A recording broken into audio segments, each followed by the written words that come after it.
चिरां जिल्ला बाथाबारि भिजिडिसिनि सिङाव गोग्लैनाय दाउखाबाहा गामिनि थागिबि हांगामा बसुमतारी आरो लान्थि बसुमतारीनि न'आ खामनानै सेवहांगार।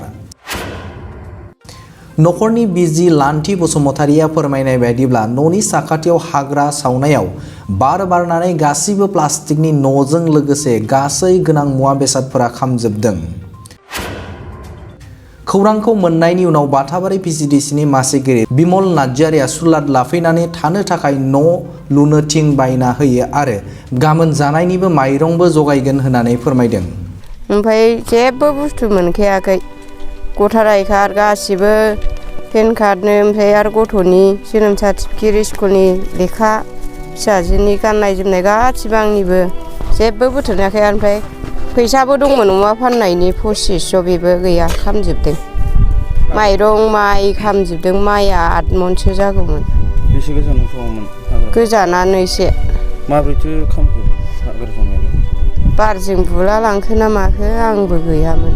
हौवाया हाग्रा सावनो होननानै सावदोंमोन, बाहाय खामदों जाहैदों। ओमफ्राय गंबेसे दंमोन न'आ? न'आ गंथाम, ओमफ्राय बोरमानि सायलाजों गंथाम जायो आरो ओंखाम संग्रा, उन्दुग्रा रुम मोननै, गंनै।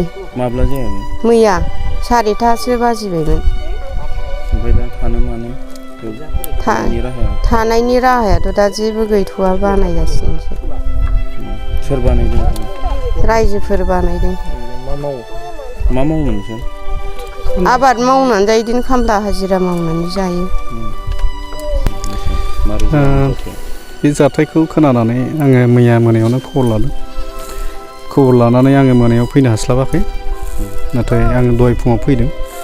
फैनानै लोगो लोगोनो आङो भिजिडिसिनि अफिसाव जोंहा माने थिं दंखायोमोन, आं बेखौ लाबोनानै दिनै न' लुनायनि बेब'स्थाखौ खालायना होबाय। लोगोसे जोङो थौ थोरसि गिलास खुरै बिदिनो जि जोम बेखौ जों रेडि खालायबाय। जोङो आरो 2.5 कुइन्टेलसो माइरं जोङो गाबोन होफैबावगोन आरो जि हायो जोङो माखासे बेब'स्थाखौ जों नाजागासिनो दंबावो आरो। बेखौबो गामि गोथौ ओनसोल न'फ्राबो मोजां गैया, बेयाव सरकारि न' मोननाय माबाफोर? अबस्से बिसोरो बांद्राय गोबाव जाफैयाखै, खिन्थु जोंनि जे न' सरकारनि न' होनायनि आसनि, बियो थांनाय 2011 सनाव जायफोर सेन्सास जादों, नैबे सेन्सासाव थानायफोराल' माने मोननायनि जे सुबिदा दङ। जों उनफोराव जुदि माबा मोनसे सुबिदा फैयोब्ला बेनि सुबिदाखौ जों खालामना होगोन, खारन बेहाय माने लामानिबो सुबिदा गैया। जों बेखौ एबार नेग्रायाव जोङो सोनानै खामानिखौ मावनो जों बेखौ सानदों। दा बेहाथ' माने गथ' सासे क्लास 9आवबो फरायनाय दं, बिसोरनि गासैबो माने डकुमेन्टसजों लोगोसे फरायनाय जि जोम गासैबो माने जोबस्रांबाय। दा फरायनायनि जि बेब'स्था बियो जों एसे सानलायनो नागिरदों। बेनो मा जायगा होनो बेखौ? बियो एक्सुवेलि माने दाउखाबाहा माबायाव गोग्लैयो बियो। ओमफ्राय बिथांमोना आलादा मोनसे नाम लानाय जादों, खिन्थु रेजिस्टार हिसाबै दाउखाबाहा मा एरियायाव गोग्लैयो, जोंनि भिजिडिसि फाथाबारि। बेहाय जोंनि थानाया आमगुरि, पस्ट अफिस, फाथाबारि, डिस्ट्रिक्ट चिरां।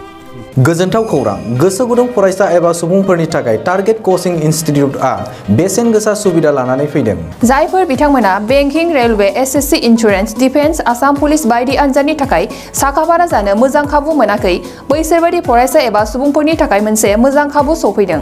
बरपेटा रोड विशाल मेगा मार्टनि साखाथियाव थानाय आमतलाव बे टारगेट कचिं इनस्टिट्यूटखौ खुलिनाय जादों। आथिखालनि साख्रि मोनै आरो बेकार जेंनाखौ नोजोर होनानै बे टारगेट कचिं इनस्टिट्यूटआ सोलोंसाफोरखौ गोबां गियान होनो थाखाय राहा लादों।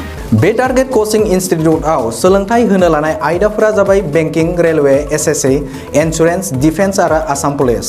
जायफोर सोलोंनो गोसो गुदुं बिथांमोना टारगेट कचिं इनस्टिट्यूटआव मुं थिसननो एबा गोबां मिथिनो थाखाय 8134097059 एबा 8638961177 जानबुं नाम्बाराव जगाजग खालामनो हागोन।